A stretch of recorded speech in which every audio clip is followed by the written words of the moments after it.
ప్రారంభించుకుందామండి. ఆదికాండము 4 అధ్యాయం నుంచి మనం చూసుకోవాలి.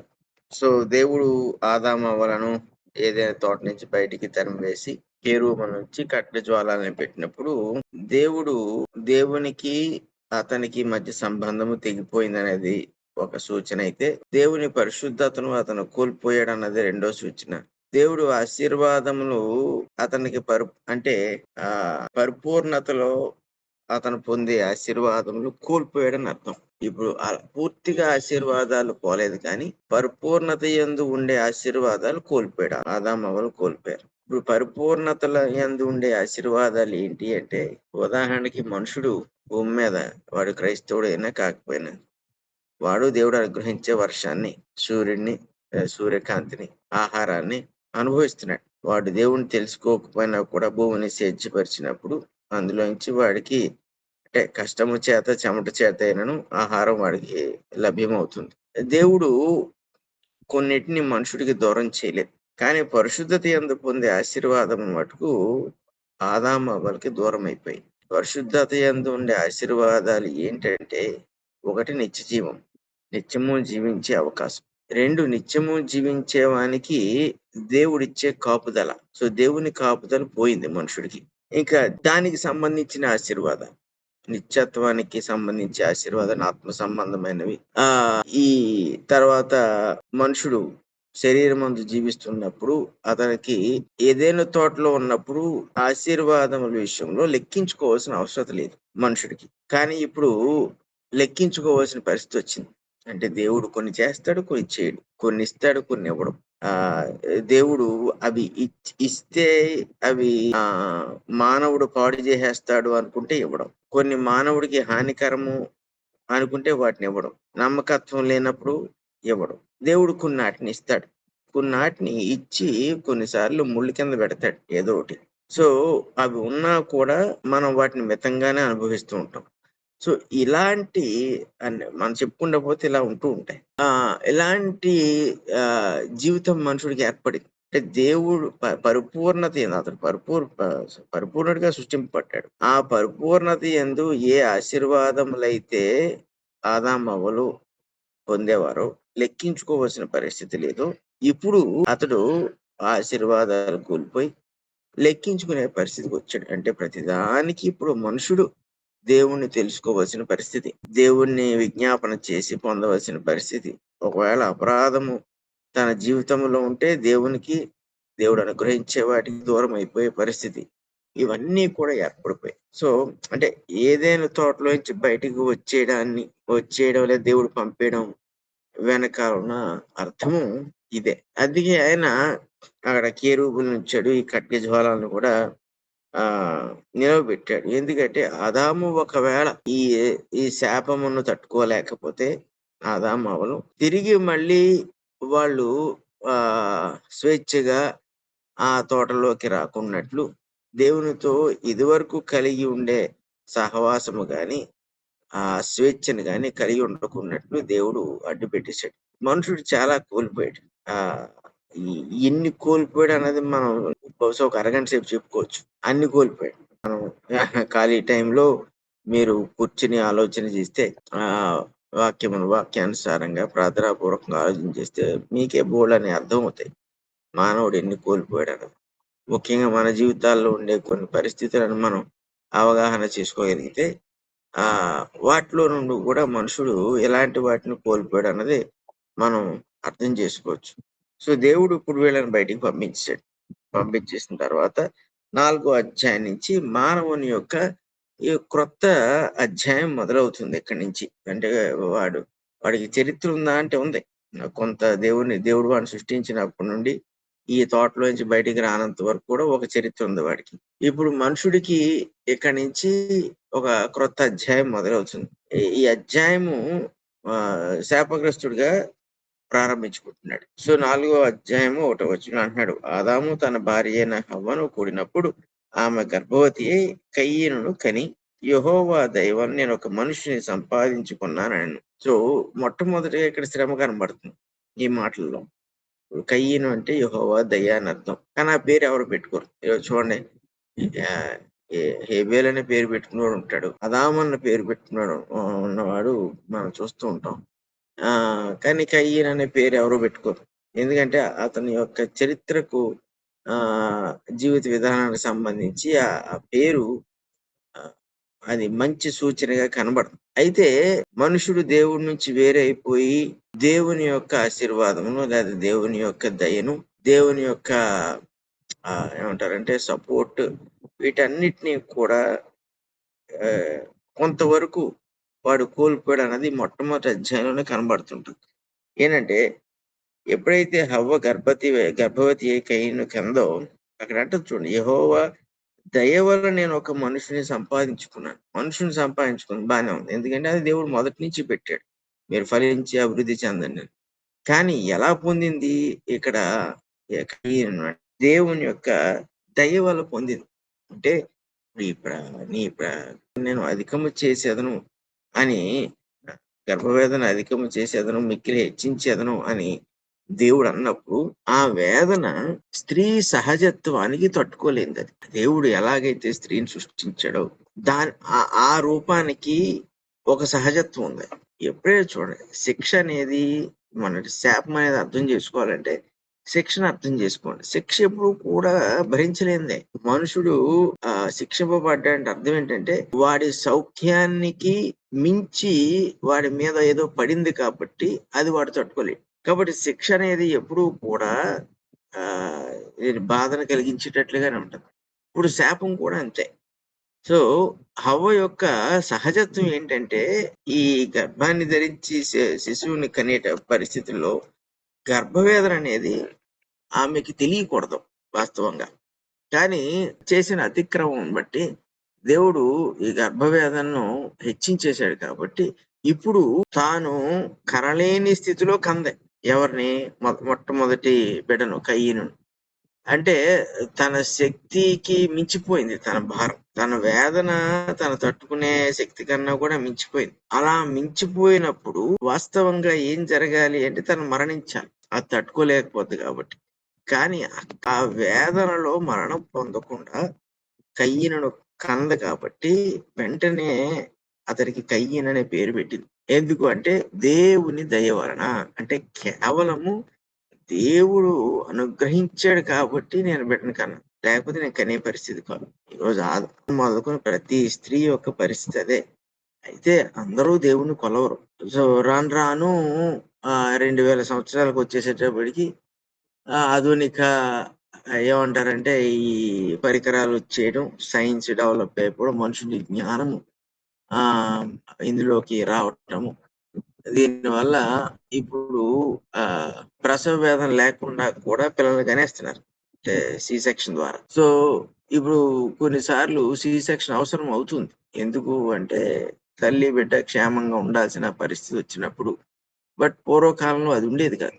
ఏదైనప్పటికీ కూడా ఈ వేదనను దేవుడు పెట్టినప్పుడు, ఈ వేదనలో కనేటప్పుడు అన్యురాలైనా, యూదురాలైనా, క్రైస్తవురాలైనా ఎవరైనప్పటికీ ప్రతి వారు కూడా ఈ ఆఖరి క్షణంలో ప్రతి స్త్రీ కూడా దేవుని దయ పొందవలసిందే. లేకపోతే వాళ్ళు బిడ్డను కనలేరు. ఇది మొట్టమొదటి బిడ్డను హవ్వకి ఈ అనుభవాన్ని దేవుడు ఇచ్చాడు. ఒకవేళ రెండో బిడ్డను కన్నప్పుడు ఈ అనుభవం ఇచ్చుంటే అప్పుడు కొన్నిసార్లు దయ ఉంటది, కొన్నిసార్లు దయ ఉండని అవసరం లేదని మనం అనుకోవచ్చు. కానీ మొట్టమొదటి బిడ్డను కంటున్నప్పుడే దయ అవసరమైంది. అంటే అర్థం ఏంటంటే ఈ ప్రసవ వేదన హెచ్చింపబడిపోయినప్పుడు లేకపోతే అది ఏ రీతిగా ఉంటది అనడానికి దాని యొక్క లోతుని తెలియజేయడానికి దయ అనే పదము అక్కడ అవసరమైంది. అంటే దేవుని దయ అనే ఒక క్రియ అక్కడ అవసరమైంది. అంచుల వరకు తీసుకువచ్చిన తర్వాత దేవుడు బిడనక్కనే శక్తి సామర్థ్యాలు ఇస్తున్నాడు. సో ఈ మొట్టమొదటి వచనంలోనే మనం చూస్తాం, మనుషుడు లేదంటే స్త్రీ శ్రమ పడడం అనేది, వేదన చెందడం అనేది, శాపం అనేది ఆచరణలోకి రావడం అనేది మనం చూస్తున్నాం ఈ వచనం. కాబట్టి అందుకే అంది దైవం నేను ఒక మనుషుని సంపాదించుకున్నాను. సో మనం ఈరోజు దేవుని ఆశీర్వాదమే మనకు వాక్యంలో చెప్పబడుతుంది కదా, దేవుని బిడలో దేవుని ఆశీర్వాదం అని. కానీ ఆశీర్వాదము కూడా సునాయాసంగా రావట్లేదు. ఎందుకు బిడలు దేవుని ఆశీర్వాదం అని దావీదు తన కీర్తనలో అన్నాడు అంటే, ఆ బిడ్డను దయచేత పుట్టింపజేసేవాడు యెహోవాయే. ఇది మనకు తెలిసినట్లుగా లేకపోతే యూదులకు తెలిసినట్లుగా మిగిలిన ప్రపంచానికి తెలీదు. అయినా కూడా ఆ ప్రపంచం దేవుని దయ పొందుతుంది. రెండవ వచనం అంటున్నాడు, తర్వాత ఆమె అతని తమ్ముడగు హేబేలును కనెను. హేబేలు గొర్రెల కాపరి, కయీను భూమిని సేద్యపరచువాడు. ఇప్పుడు మరి పురుషుడు అన్న తర్వాత ఇంక తప్పదు. ఇప్పుడు వాడు పని చేయవలసిందే.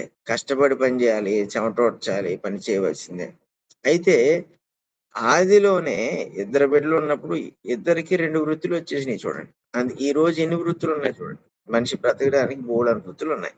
ఏదైనా ఎంచుకోవచ్చాడు అది తప్పు కానంత వరకు కూడా ఏదైనా చేయొచ్చు. సో కయ్యూని ఎవరు అంటే మనకు తెలిసినట్టు వ్యవసాయకుడు. వ్యవసాయం చేసేవాడు.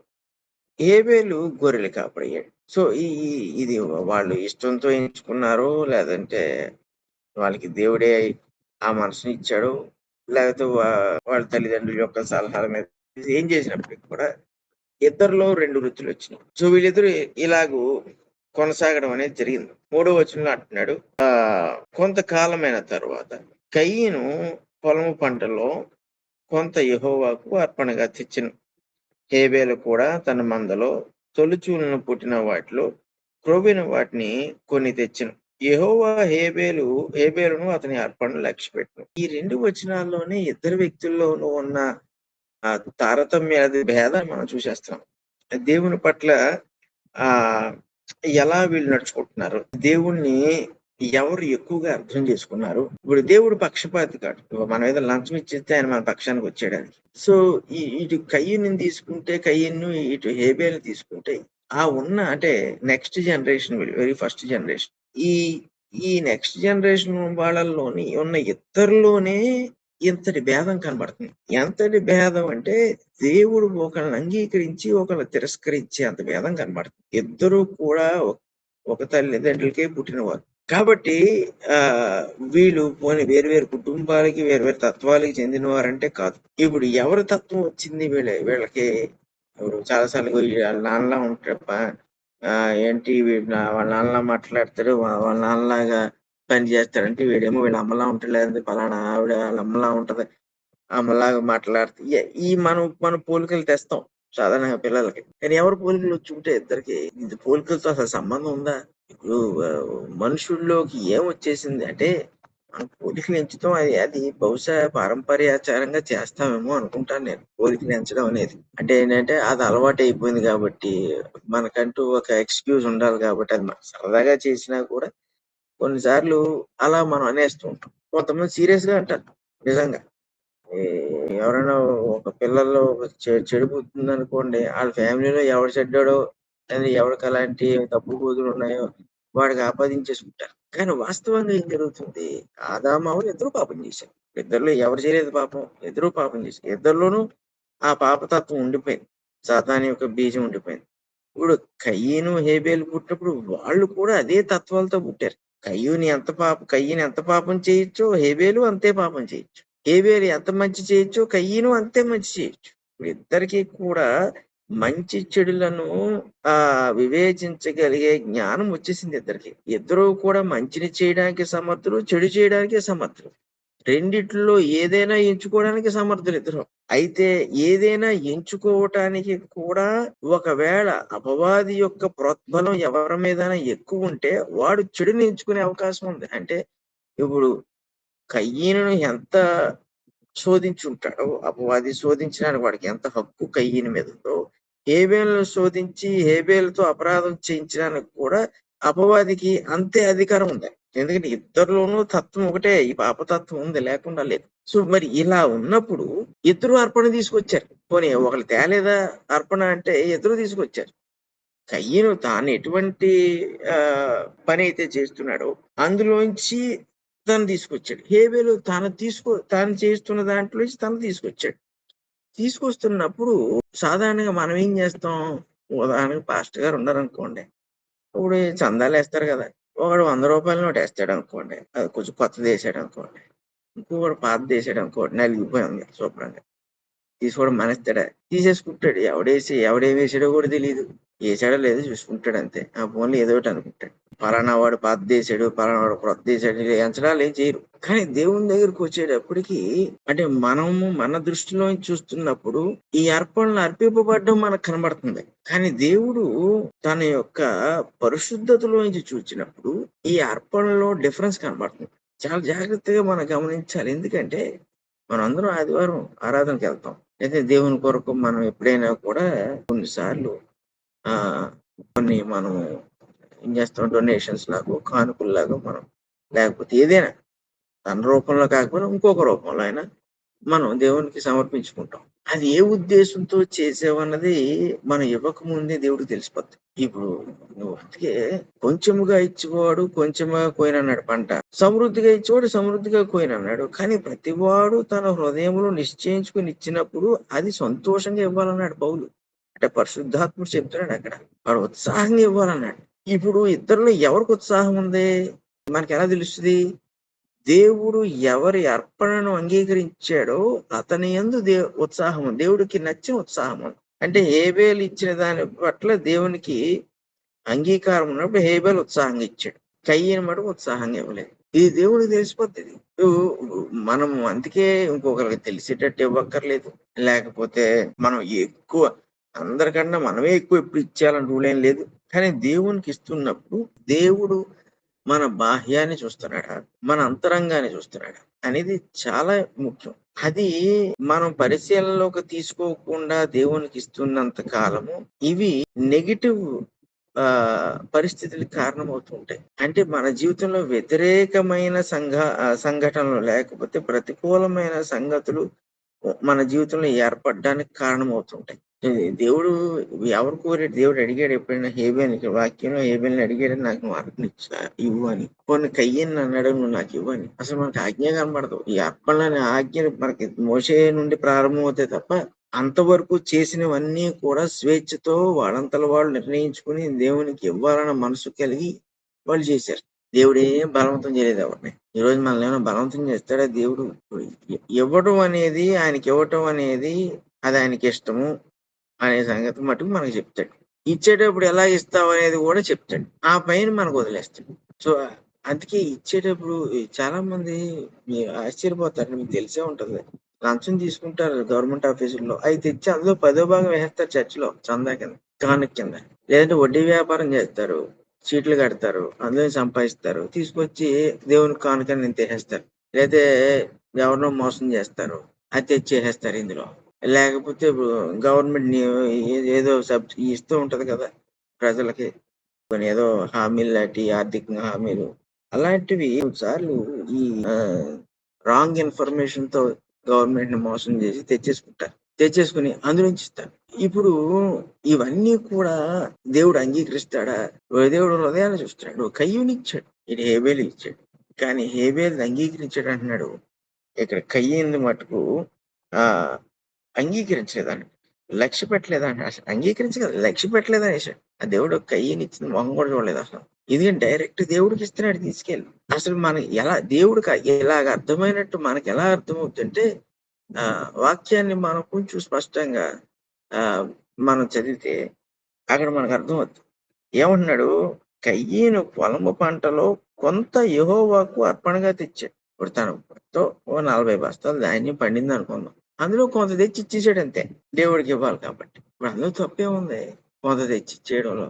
ఇప్పుడు ఆ కొంతలో ఒకవేళ నాణ్యమైనది ఉండొచ్చు, నాణ్యం కానిది ఉండొచ్చు. లేకపోతే ఆఖరిన ఎత్తుతారు చూసారా? ముందంతా బస్తాల్లోకి ఎత్తినప్పుడు అందులో ఇసుక రాళ్ళు ఏమి ఉండవు. ఆఖరి ఎత్తుతున్నప్పుడు కొంచెం ఇసుక రాళ్ళు వస్తాయి. అది తెచ్చేసేసాడు. కొంత తెచ్చేసాడు. ఏదైతే ఉందో దేవుడికి ఇవ్వటమే కదా అని ఇచ్చేసాడు. కానీ హేబేలు ఆలోచనాపరుడు. అందుకే హెబ్రీ పత్రికలో హేబేలు గురించి అంత గొప్ప సాక్ష్యం చెప్పాడు. విశ్వాసమును బట్టి హేబేలు. ఇప్పుడు కయ్యను తల్లిదండ్రుల నుంచి ఏం సంపాదించుకున్నాడంటే విశ్వాసం సంపాదించుకోలేదు. హేబేలు ఏం సంపాదించుకున్నాడు అంటే దేవుని యందు విశ్వాసాన్ని సంపాదించుకున్నాడు. ఇది ఆ తల్లిదండ్రులు బోధించారా? లేకపోతే దేవుని యొక్క పిలుపుకి హేబేలు తల వంచాడు గాని కయ్యను తల వంచలేదా? దేవుడు పిలుచుకుంటాడు. ఆనాటి నుంచి ఈనాడు వరకు కూడా దేవుడు ప్రజలను పిలుస్తూనే ఉంటాడు ఆయన వర్తమానంతో. బహుశా కయ్యను స్పందించున్నాడు దేవుని పిలుపుకి. కాబట్టి అతనిలో విశ్వాసం ఏర్పడలేదు. ఎందుకంటే వినుట వల్ల విశ్వాసం. ఇప్పుడు అబ్రాహామును పిలిచాడు దేవుడు. అబ్రాహాం వినుండకపోతే విన్నాడు కాబట్టి అబ్రాహాంలో విశ్వాసం ఏర్పడింది. అది దోషము లేనిది కాబట్టి ఆ విశ్వాసాన్ని నీతిగా ఎంచి అతను నీతిమంతుడిగా ప్రకటించేశాడు దేవుడు. ఇప్పుడు కయ్యను దేవునికి స్పందించున్నాడు. ఎందుకంటే మరి మానవుడు పాపము చేసి పడిపోయిన దగ్గర నుండి దేవునికి ఒక భారం పడింది. ఆ భారం ఏంటంటే ఇప్పుడు ప్రతి మానవుణ్ణి ఆయన పిలుచుకోవాలి. మరి ఆయన లేడు, ఆయన ఉన్నాడన్న సంగతి తెలియదు ఇప్పుడు మానవుడికి. పాపంతో పరిచయం ఆయన మంచి చెడులు చేయాల్సిన పరిస్థితి వచ్చినప్పుడు మొట్టమొదటిగా వాడికి తెలిసేదే పాపం. వాళ్ళలో ఏదుంది? పాపం ఉంది. కాబట్టి దేవుడు బయట ఉన్నాడు. ఇదివరకు దేవుడు వీళ్ళల్లో ఉండేవాడు. పాపం ఎక్కడో ఉండేది. సంబంధం లేదు. ఇప్పుడు పాపం వీళ్ళలోకి వచ్చింది, దేవుడు బయటికెళ్ళిపోయాడు. వీళ్ళల్లో ఉన్న పాపం వైపు వీళ్ళు మొట్టమొదటిగా చూస్తున్నారు కానీ, ఈ కనబడిన దేవుడు బయటగా వాళ్ళకి బయట ఉన్న దేవుడిని వాళ్ళు చూడలేని పరిస్థితి. కాబట్టి దేవుడు ఎవరో తెలీదు. సో ఇప్పుడు అంటే విశ్వాస సంబంధముగా దేవుడెవరో తెలియదు. పరిశుద్ధ సంబంధంగా దేవుడెవరో తెలియదు. దేవుడు ఇప్పుడు ప్రతి వాడిని పీల్చుకుంటే తప్ప, ఇదిగో నేను దేవుణ్ణి, నేను సృష్టించిన వాడిని, నా యందు విశ్వాసం ఉంచితే నీకు నిత్యం ఉంటది అనే సంగతి మనుషుడికి తెలియదు. ఎంత దారుణమైన స్థితిలో వచ్చేసాడు చూడండి మానవుడు. దేవుని చేత సృష్టింపబడి దేవుడు ఎవడో తెలియకున్నాడు. సో ఇప్పుడు కయ్యన్ని దేవుడు పిలుచుంటాడు. ఎందుకంటే విశ్వాసం, హేబేలు విశ్వాసమును బట్టి అన్నప్పుడు దేవుడు పిలిచాడు మీకేం తెలుసు అనొచ్చు ఎవరైనా. అది మంచి ప్రశ్నే. హేబేలు విశ్వాసమును బట్టి అని ఎప్పుడైతే మనకి హెబ్రీ-10 11 అధ్యాయంలో రాయబడిందో, విశ్వాసం ఎలా వస్తుంది అంటే మీరు పరిశుద్ధ గ్రంథం అంతా చూడండి. దేవుడు పలికితే తప్ప ఆ పలికిన మాట ఒక మనుషుడు వింటే తప్ప విశ్వాసం ఏర్పడదు. అందుకే పౌలు రోమీయులకు రాస్తూ 10వ అధ్యాయం 17వ వచనంలో ఏమన్నాడంటే, ఈ 17వ వచనంలో వినుట వల్ల విశ్వాసం అన్నాడు. సో అబ్రహాం విన్నాడు, విశ్వాసం వచ్చింది. నోహు విన్నాడు, విశ్వాసం వచ్చింది. ఇప్పుడు కయ్యూను వినలేదు. మనకి అంత సింపుల్ లాజిక్ లో మనం అర్థం చేసుకోవచ్చు. కయ్యూను ఖచ్చితంగా దేవుని పిలుపు ఉంది, కానీ కయ్యూని పట్టించుకోలేదు. హేబేలుకి దేవుని పిలుపు వచ్చింది, హేబేలు పట్టించుకున్నాడు. అది ఎక్కడి దాకా తీసుకువెళ్ళిందంటే, అతడు తన యుక్తిని బట్టి తన సామర్థ్యతను బట్టి దేవునికి ఇవ్వలేదు, కానీ విశ్వాసమును బట్టి దేవుడికి అర్పణ. ఇప్పుడు విశ్వాసం బట్టి అర్పించిన దానికి, విశ్వాసము లేకుండా అర్పించిన దానికి డిఫరెన్స్ ఏంటంటే, ఇగో ఆఖరి బస్తాల్లో ఏదో ఒక బస్తా 2 బస్తాలు తీసుకెళ్లి దేవుడికి వేసేయడం వేరు. అది విశ్వాసం లేని యొక్క ఏంటంటే అర్పణ. కానీ హేబేలు ఏం చేశాడు? తొలిచూలను పుట్టిన వాటిలో క్రొవ్విన వాటిని కొన్ని. ఇది చూసారా, ఇది 2 అంశాలు ఉన్నాయి. తొలిచూలు ఏవైతే ఉన్నాయో ఈ గొర్రెల్లోంచి మొట్టమొదటిగా పుట్టిన వాటిలో, అందులో కూడా క్రొవ్విన వాటిని, మళ్ళీ అందులో బలహీనమైన వాటిని కూడా కాదు. అంటే ఫస్ట్ పుట్టిని తీసాడు, మళ్ళీ అందులో ఏవైతే క్రొవ్వినవో అవి తీసాడు. ఎవరు చెప్పాడు ఇవన్నీ? ఇది ధర్మశాస్త్రానికి వెళ్తే తప్ప యూదులకు అర్థం కాల. ఈరోజు మనం ధర్మశాస్త్రాన్ని చదివితే తప్ప ఓహో ఇలాంటి రూల్స్ ఉన్నాయి, ఇలాంటి పద్ధతులు మనకు తెలియదు. ఎందుకు పౌలు ధర్మశాస్త్రం పరిశుద్ధమైంది అన్నాడంటే, ధర్మశాస్త్రముతోనే దేవునికి ఏమి ఇవ్వాలో ఏమి ఇవ్వకూడదో తెలియాల్సిన అవసరం లేదు. విశ్వాసము సరిగా ఉంటే దేవునికి ఇష్టమైనవి ఏమిటో మనకు తెలిసిపోతాయి. అందుకే విశ్వాసము లేకుండా ఎవరినూ దేవుణ్ణి సంతోషపరచనేరడు అన్నాడు. అదే హెబ్రీ-పత్రిక 11వ అధ్యాయం. చూడు, మనం ఎన్ని చెప్పుకోండి, ఈ గ్రంథాన్ని తీసుకుని ఎన్ని సిద్ధాంతాలు చెప్పండి, ఎన్ని రూల్స్ చెప్పండి, ఎన్ని పద్ధతులు చెప్పండి, ఎన్ని పారంపర్యాచారాలు చెప్పుకోండి. వాళ్ళు అలా చేశారని, వీళ్ళు ఎలా చేశారు, తిమోతి ఒకటి సున్నతి ఇచ్చాడు, పౌలు తిమోతికి సున్నతి ఇచ్చాడు, తీతుకి ఎవరు, ఎన్ని చెప్పుకోండి, ఎన్ని ఆర్గ్యుమెంట్లు చేసి ఎన్ని చేసుకో, చివరికి వచ్చేటప్పుడు దీని అంతటిని సూచించేది ఏంటంటే, నీ విశ్వాసం కరెక్ట్ అయితే దేవుని పట్ల, దేవుని వాక్యం పట్ల, దేవుని ఆజ్ఞల పట్ల నీకుండే ఆలోచన కరెక్ట్ గానే ఉంటుంది. నీ విశ్వాసము దేవుని పిలుపుని బట్టి నీకు ఏర్పడదు. ఎవడో మన బంధువు పిలిచాడనో, మన బామ్మర్ది పిలిచాడనో, లేకపోతే బంధువునే కూడుకుంటే కూర్చుని పోయి వాళ్ళని అటు పక్కన ఇటు పక్కన కూర్చోబెట్టేసి ఆరాధన చేసేయడం, మన దేశం వాళ్ళని తీసుకొచ్చి కూర్చోబెట్టాడు. ఈ చేస్తే దీనివల్ల దేవుడు స్పష్టంగా చూసేస్తాడు. ఏ హృదయంతో మనం ఆయన సేవిస్తున్నాము, ఆరాధిస్తున్నాము, ఆయనకి మనం అర్పిస్తున్నాము. మనం ఉద్యోగం చేస్తున్నాం, ఆ ఉద్యోగంలో సంపాదిస్తున్న ప్రతి రూపాయి యథార్థంగా సంపాదించింది అయితే, విశ్వాసం బట్టి దేవుడు నువ్వు ఎంత ఇవ్వాలి, ఎలా ఇవ్వాలి నీకు అర్థమైపోతుంది. ఎందుకంటే విశ్వాసం బట్టి దేవుడు మాట్లాడతాడు మనుషులతో. అసలు విశ్వాసం అంటే ఏంటి? మానవునికి దేవునికి మధ్య మళ్ళీ ఒక బంధాన్ని ఏర్పరిచిన ఒక సంగతి అది విశ్వాసం. మనుషుడికి ఆదాముకి అవ్వకి ఈ విశ్వాసం అవసరం లేదు ఏదైనా తోటలో ఉన్నప్పుడు. ఎందుకంటే వాళ్ళు పరిశుద్ధతలో ఉన్నారు, దేవునితో బంధం కలిగి ఉన్నారు. తెగిపోయిన తర్వాత మళ్ళీ తిరిగి బంధం ఏర్పడాలి మనుషుడితో అంటే విశ్వాసం తప్ప వేరే మార్గం లేదు. అంటే దేవుడు మాట్లాడతాడు, పిలుస్తాడు, మనం దాన్ని నమ్మి దానికి తగినట్టుగా స్పందిస్తాం. దీనివల్లే బంధం ఏర్పడుతుంది. ఇక నువ్వు ఇన్ని చెయ్యి, ఏం చెయ్యి, ఎన్ని ఆదివారాలు వెళ్ళు, నీ జీవితకాలం ఇలా ఆరాధనకి వెళ్ళు, అది పనిచేయదు. విశ్వాసం లేకుండా ఏది పనిచేయదు. సో హేబేలుకి ఈ విశ్వాసం పట్ల స్పందించే మనసు ఉంది. దేవుడు పిలవగానే దానికి విధేయుడయ్యాడు కాబట్టి తొలిచూరు నుంచి తీసుకున్నాడు. అందులోనూ క్రొవ్విన వాటిని తీసుకొచ్చాడు దేవుడికి. ఇప్పుడు దేవుడికి ఎంత స్పష్టంగా కనబడుతుందో, ఓ పక్కన కయ్యను ఉన్నాడు, ఓ పక్కన హేబేలు ఉన్నాడు. హేబేలు తాను దేవుని గురించి తెలుసుకున్న దాన్ని బట్టి తీసుకొచ్చాడు. కయ్యను నిర్లక్ష్యము చేసిన దాన్ని బట్టి తీసుకొచ్చాడు.